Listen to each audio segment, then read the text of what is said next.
Cinderella, enjoy. Once upon a time, there was a gentleman who married for his second wife the proudest and most disagreeable woman that was ever seen. She had two daughters who were exactly like her in all ways. He himself had a young daughter, but she was very sweet and good. No sooner was the wedding over, but the stepmother began to show how mean she really was. She could not bear the good qualities of this pretty girl, who was so unlike her own daughters. So she gave her the hardest and dirtiest work, washing the dishes and tables, dusting the rooms, and cleaning the fireplace. And she had to sleep in a tiny attic room on an old, wretched straw bed. The poor girl suffered in silence, not daring to tell her father, for he was ruled by his new wife. When she had done her work, she used to go into the chimney corner and sit down among cinders and ashes. Because of this, her stepsisters gave her the nickname Cinderella. However, in spite of her shabby clothes, Cinderella was 100 times more beautiful than her stepsisters, though they always dressed very richly.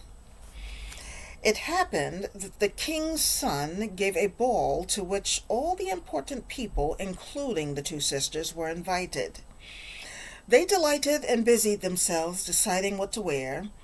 This was a new trouble to Cinderella, for it was she who ironed her sisters' linen and plaited their ruffles, while they talked all day long of nothing but their clothes. "For my part," said the elder, "I will wear my red velvet suit with trimmings of lace. And I," said the younger, "shall have my usual petticoat, but I will put on my gold-flowered gown and my diamond necklace, which is far finer than anything you have." Cinderella was often called upon for advice, and on the evening of the ball offered to dress them herself and to do their hair. As she was doing this, the elder one said to her, "Cinderella, don't you wish you were going to the ball?" "Alas," she said, "you are only making fun of me. It is not for such as I to go to the ball." "You are right," said the younger one. "It would certainly make people laugh to see a cinder wench at a palace ball." After this, anyone but Cinderella could have dressed them awry, but she was very good and did the job perfectly. When they left for the palace, Cinderella followed the coach with her eyes as long as she could. After it had disappeared, she sat down by the kitchen fire and began to cry.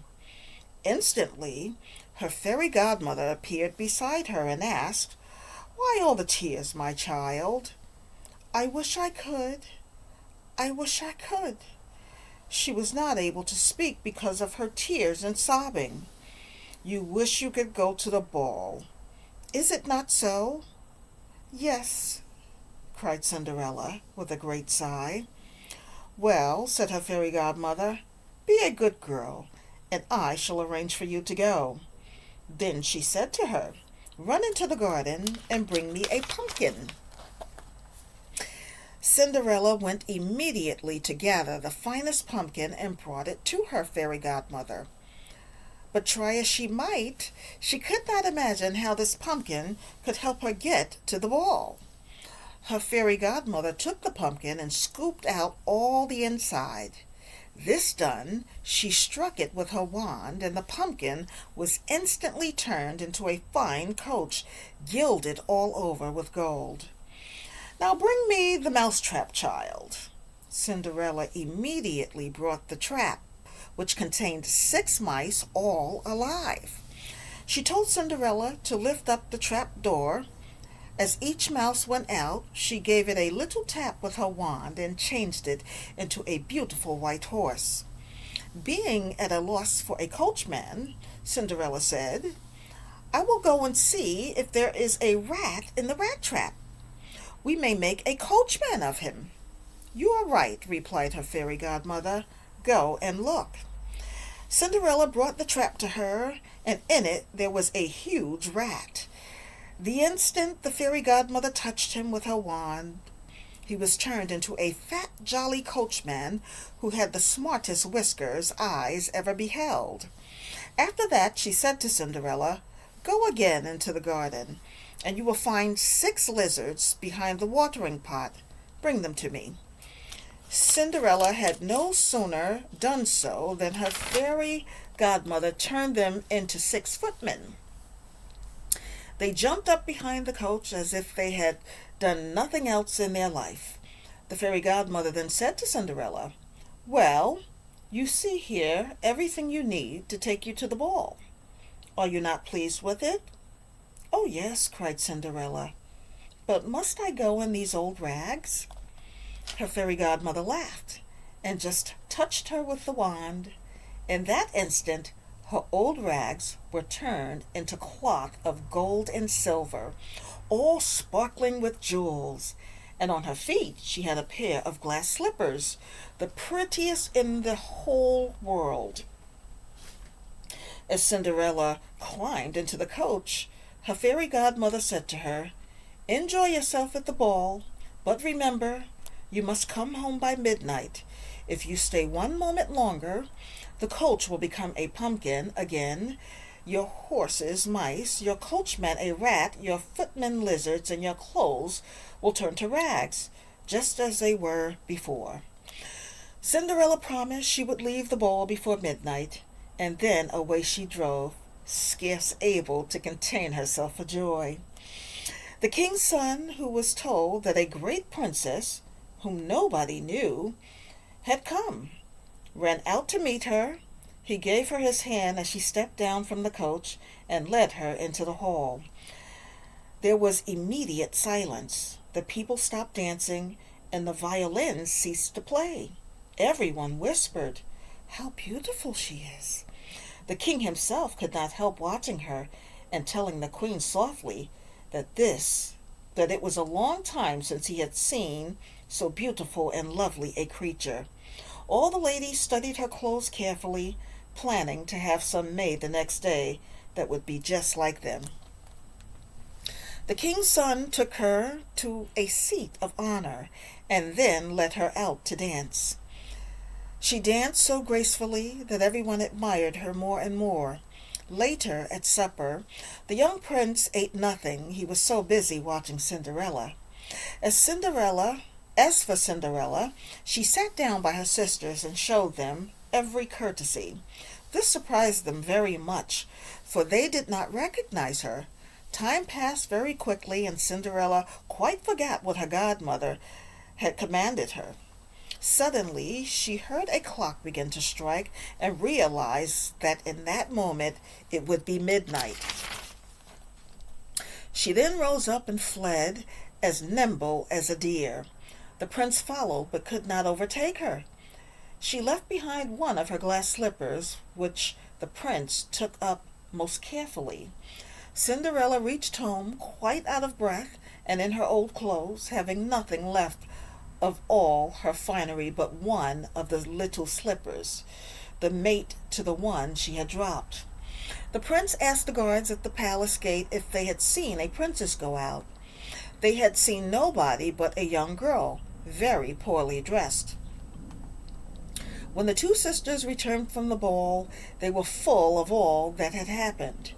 They told of this beautiful girl who had appeared, and then fled as the clock began to strike midnight. And of course, they spoke of the glass slipper that she dropped in her haste. They said that the king's son had picked it up. He had done nothing but look at it the rest of the evening. Most certainly he was in love with the beautiful girl who owned the glass slipper. What they said was very true. A few days afterward, the king's son caused it to be proclaimed with sounds of trumpets that he would marry the girl whose foot this slipper fit. The next day, one of the heralds from the court began going from house to house with the glass slipper. One fine woman after another tried it on, but to no avail. It was a fairy slipper, and no one could get a foot into it. Finally, the slipper was brought to the 2 stepsisters. Each did all she possibly could to get her foot into the slipper, but they could not. Cinderella, who saw all this and knew her slipper, said to them, laughing, "Let me see if it will fit me." Her stepsisters burst out laughing, but the gentleman who was sent to try the slipper said it was only right she should try. He had orders to let everyone try on the slipper. He asked Cinderella to sit down. Putting the slipper to her foot, he found it went on easily and fitted her as if it had been made of wax. The two stepsisters were astonished, but they were even more astonished when Cinderella pulled out of her pocket the other slipper and put it on her foot. At that moment, in came her fairy godmother, who touched Cinderella's clothes with her wand and made them richer and more magnificent than any she had worn before. And now her two stepsisters knew her to be that fine, beautiful lady they had seen at the ball. They threw themselves at her feet and begged her pardon for all they had said and done to her. Cinderella raised them up and embraced them, saying that she forgave them with all her heart and wished them to love her always. Cinderella was taken immediately to the young prince. He thought her more charming than ever, and, a few days after, married her. Cinderella, who was no less good than beautiful, gave her two stepsisters a place to live in the palace, and before long saw them married to great lords of the court. The end.